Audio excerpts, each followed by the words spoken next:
آزادی کی تحریک کے آغاز کے ساتھ ہی بشار الاسد نے اپنے مخالفین پر بدترین جبر و تشدد کا سلسلہ شروع کر دیا۔ ایران کے حمایت یافتہ بشار الاسد کی حکومت نے ایک اور ہتھیار کو استعمال کرنا شروع کر دیا اور وہ ہتھیار ہے خوراک۔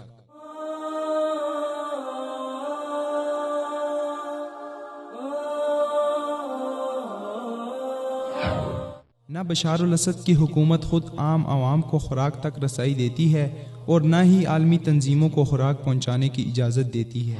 لوگ کتے، بلیاں اور دیگر جانور کھانے پر مجبور ہیں۔ یہ جانور بھی ختم ہو جائیں تو لوگ درختوں کے پتے اور گھاس کھانے پر مجبور ہو جاتے ہیں۔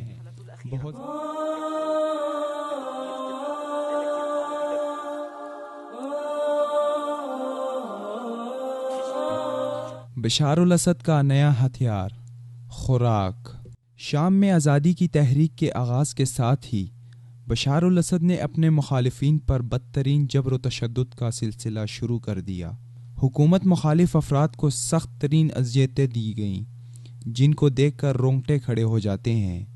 جلد ہی کیمیائی ہتھیاروں کو بھی حکومت نے اپنے مخالفین کے خلاف استعمال کیا جس نے بڑی سطح پر تباہی مچائی، لیکن اس کے باوجود آزادی کی تحریک کم نہ ہوئی تو اس دفعہ ایران کے حمایت یافتہ بشار الاسد کی حکومت نے ایک اور ہتھیار کو استعمال کرنا شروع کر دیا اور وہ ہتھیار ہے خوراک۔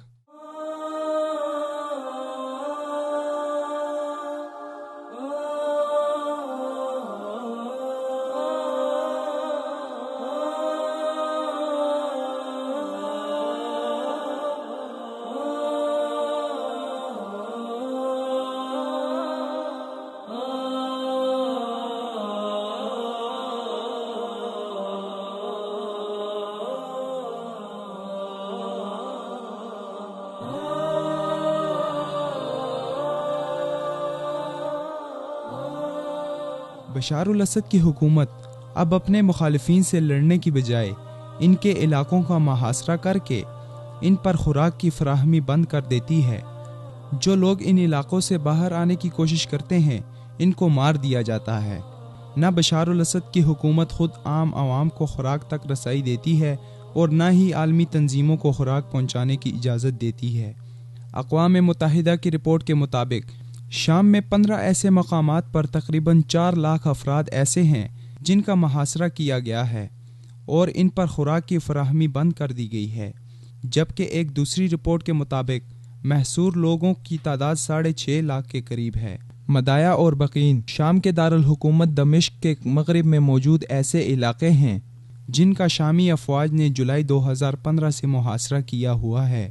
ان دو دیہاتوں میں تقریباً 40,000 سے زائد افراد محصور ہیں اور بشار الاسد کی افواج نے ان پر خوراک کی فراہمی روک دی ہے۔ بعض ایسی ویڈیوز سامنے آ رہی ہیں جن میں آپ دیکھ سکتے ہیں کہ لوگ بھوک کی وجہ سے ہڈیوں کا ڈھانچہ بن چکے ہیں۔ لوگ کتے، بلیاں اور دیگر جانور کھانے پر مجبور ہیں۔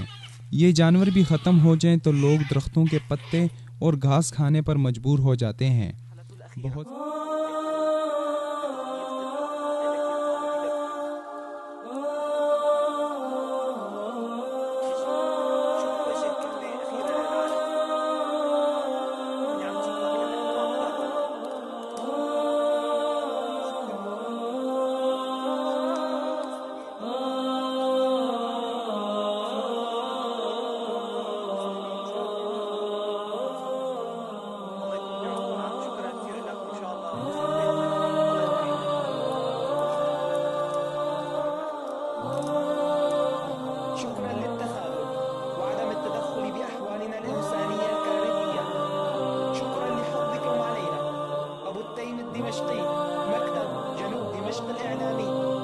بہت سارے لوگ بھوک کی وجہ سے زندگی کی بازی ہار چکے ہیں، جن میں معصوم بچے اور خواتین بھی شامل ہیں، لیکن بشار الاسد کو اقتدار کی ایسی لت پڑ چکی ہے کہ وہ اقتدار کی خاطر پورے شام کی تباہی و بربادی کے لیے تیار ہو چکا ہے۔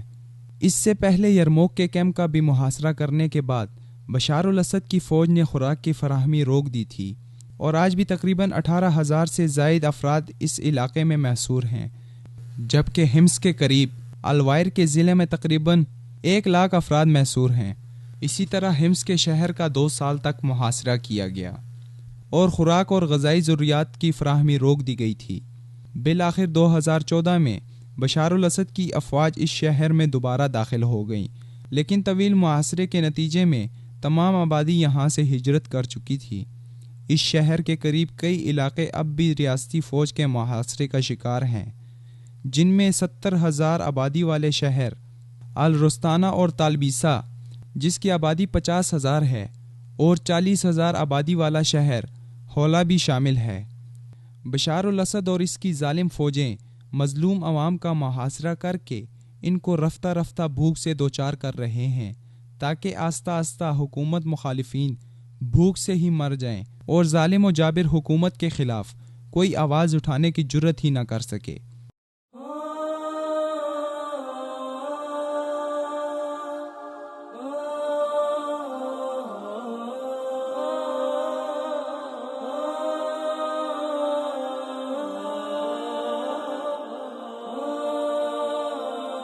اقوام عالم اور خاص طور پر امت مسلمہ پر لازم ہے کہ شام کے ان مظلوم و مجبور عوام کو ریاستی جبر و تشدد سے آزاد کرانے میں حریت پسندوں کی مدد کریں اور عوام کو خوراک اور غذائی ضروریات کی فراہمی کو یقینی بنائیں۔ اگر اس بارے میں فوری اقدامات نہ کیے گئے تو ایک عظیم سانحہ رونما ہونے کا خدشہ ہے۔